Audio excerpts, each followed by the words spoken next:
طفل ضياء فرحات سواء انت او كمال اعترف تحت ضغط منه، لان لا انت ولا كمال ليكوا مصلحه انه تكشفوا الحاجه اللي بينا. عشان كده انا عايز اعرف الحقيقه. الحقيقه. فكري.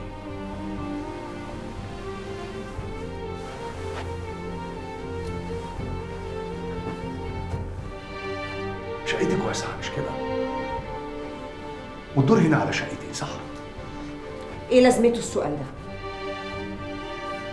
والشقه اللي قصادك في قفل على بابها، معنى كده ان اصحابها مسافرين. ده معناها حلوة إن لو جرالك أي حاجة وحشة هنا لا سمح الله محدش هيحس بيها. شفت حبش خايف عليك ازاي؟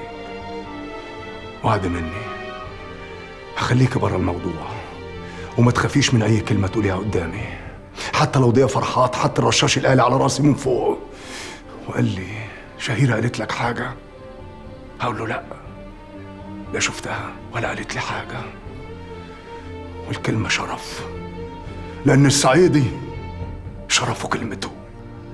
اللي يشوفك ويسمعك دلوقتي يقول ان انت شايفني واقفه مع ضياء فرحات ضدك، وانت اكتر واحد عارف انا بكرهه قد ايه.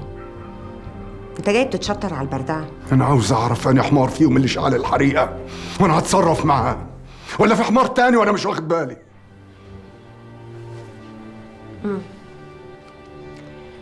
اوكي، ممكن نتكلم من غير حبشي، ما سمعتش البرنسيسة قالت إيه؟ تحت أمرك.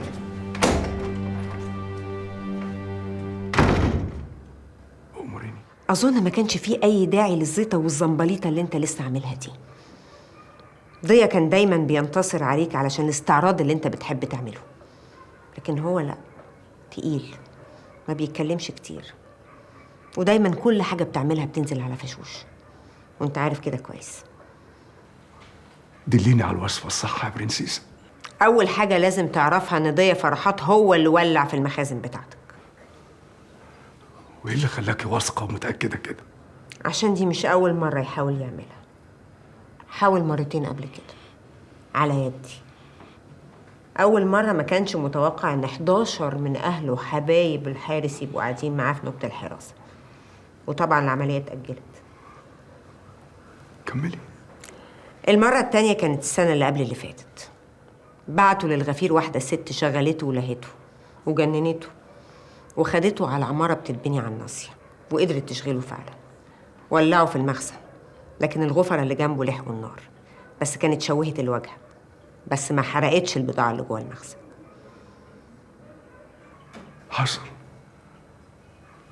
حصل ان الغفير قال ان في حريقه طالت الواجهه، بس لما سالته قال ان في شويه عيال بلطجيه اتهجموا عليه وهو ضرب عليهم نار. ده اللي قاله. امال كان هيقول لك ايه؟ انه كان متدهول مع واحده ست ضحكت عليه ولبسته العمه.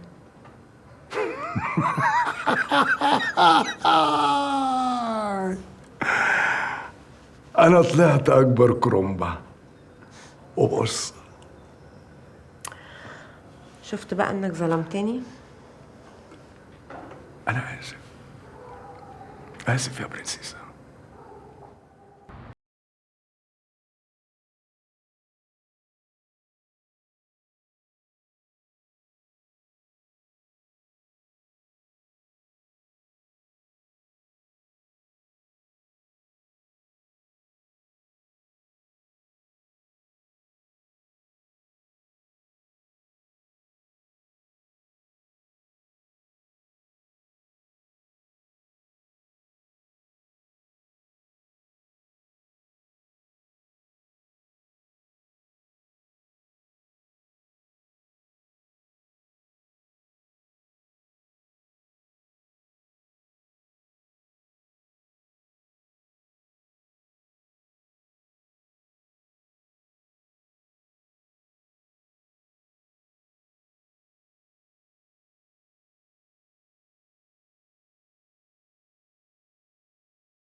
قول لي انت مين اللي رايد امه تبكي على قبره؟ انا اجيب لك خبره في ظرف يومين ثلاثه. شيل يدك انت من اللعبه دي. انا وعمامك هندبر التدابير ونتويه كيف غيره متاوى. ربنا يخليك لينا يا كبير، ربنا يحفظك يا حاج ابو زارع. انا اقدر اخلص الموضوع لوحدي، ولو احتجت حاجه هدق عليك طوالي. على طول تدق عليا يا ثروت، هتلاقي الرجاله والسلاح قدام عينيك في التو. انا لما الرجاله قالوا لي ان الخبر نزل في الجرايد مخي شط، حجزت في القطر وجيت طوالي. ما هو اصل الحكايه لما يعرفها الكل تبقى نكبه، وعار علينا وعلى عيلتنا نفر نفر. كيف نسيب الحكايه دي وايدينا في الميه البارده؟ مش كفايه اللي حصل لابوك وراح هدر؟ الله يرحمك يابا ويحسن اليك. خلاص يا كبرنا، بقول لك ايه، انت هتبيت معايا الليله ونقعد ونحكي على راحه الراحه، وهقول لك انا رسمتها كيف وناوي على ايه. ضيا ده يا حاج ابو زارع انا ملكته خلاص، مصارينه بقت في يدي. كفايه عليك ده، لازم يغور نهائي.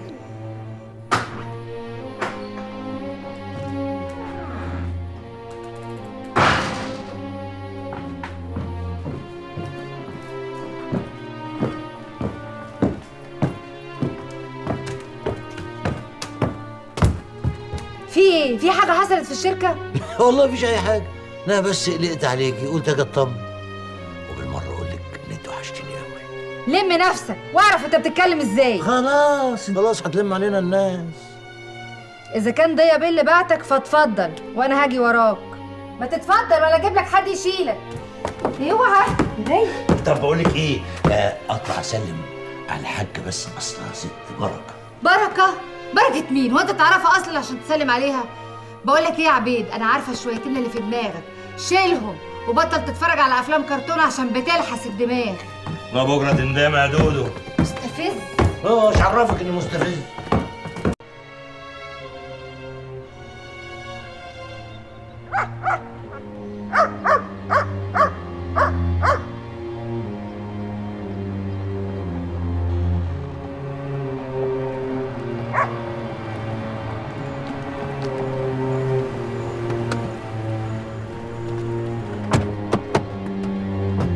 اهلا اهلا يا ضيع.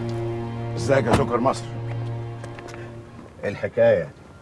جايب حراسه يامنوك مني ولا حاجه؟ يا راجل اول مره تدخل عليا في ايدك حراس. ما تقولش كده يا حاج شاوي، دي حراسه جبتها امبارح بس عشان تامن ظهري اليومين دول. طب تعالى وسع طريق يا ابني. طب ما قلتليش ليه يا راجل؟ كنت بعت لك من عند 4 5 6 10 لو عايز.